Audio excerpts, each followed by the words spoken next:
King Belshazzar made a great feast for 1,000 of his lords and drank wine in front of the 1,000.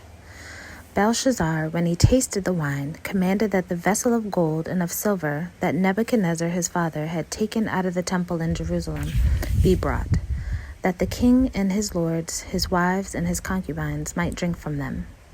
Then they brought in the golden vessels that had been taken out of the temple, the house of God in Jerusalem. And the kings and his lords, his wives, and his concubines drank from them.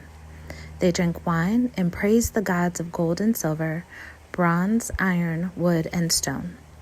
Immediately, the fingers of a human hand appeared and wrote on the plaster of the wall of the king's palace, opposite the lampstand. And the king saw the hand as it wrote. Then the king's color changed, and his thoughts alarmed him. His limbs gave way, and his knees knocked together. The king called loudly to bring the enchanters, the Chaldeans, and the astrologers. The king declared to the wise men of Babylon, "Whoever reads this writing and shows me its interpretation shall be clothed with purple and a chain of gold around his neck, and shall be the third ruler in the kingdom." Then all the king's wise men came in, but they could not read the handwriting or make known to the king the interpretation. Then King Belshazzar was greatly alarmed, and his color changed, and his lords were perplexed. The queen, because of the words of the king and his lords, came into the banqueting hall, and the queen declared, "O king, live forever. Let not your thoughts alarm you, or your color change. There is a man in your kingdom, in whom is the spirit of the holy gods.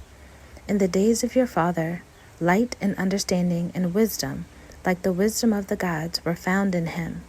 And King Nebuchadnezzar, your father the king, made him chief of the magicians, enchanters, Chaldeans, and astrologers, because an excellent spirit, knowledge, and understanding to interpret dreams, explain riddles, and solve problems were found in this Daniel, whom the king named Belteshazzar. Now let Daniel be called, and he will show the interpretation." Then Daniel was brought in before the king. The king answered and said to Daniel, "You are that Daniel, one of the exiles of Judah, whom the king my father brought from Judah. I have heard of you that the Spirit of God is in you, and that light and understanding and excellent wisdom are found in you. Now the wise men, the enchanters, have been brought in before me to read this writing and make known to me its interpretation, but they could not show the interpretation of the matter. But I have heard that you can give interpretations and solve problems.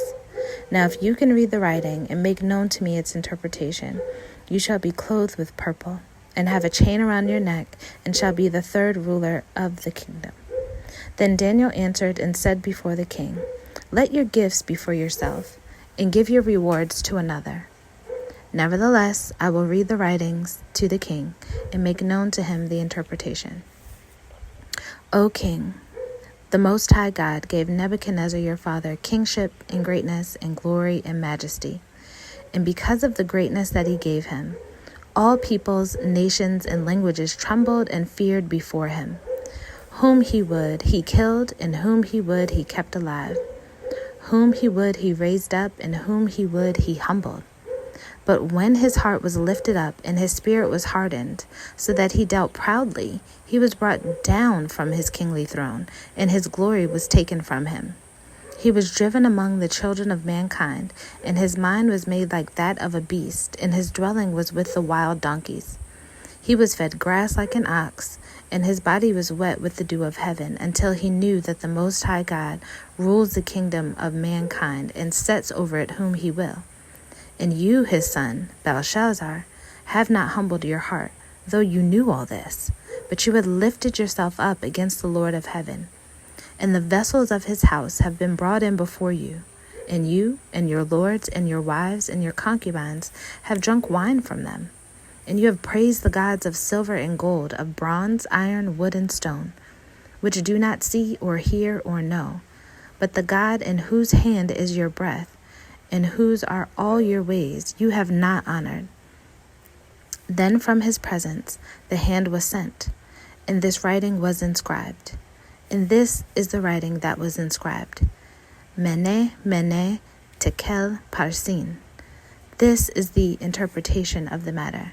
Mene, God has numbered the days of your kingdom and brought it to an end. Tekel, you have been weighed in the balances and found wanting. Peres, your kingdom is divided and given to the Medes and Persians. Then Belshazzar gave the command, and Daniel was clothed with purple.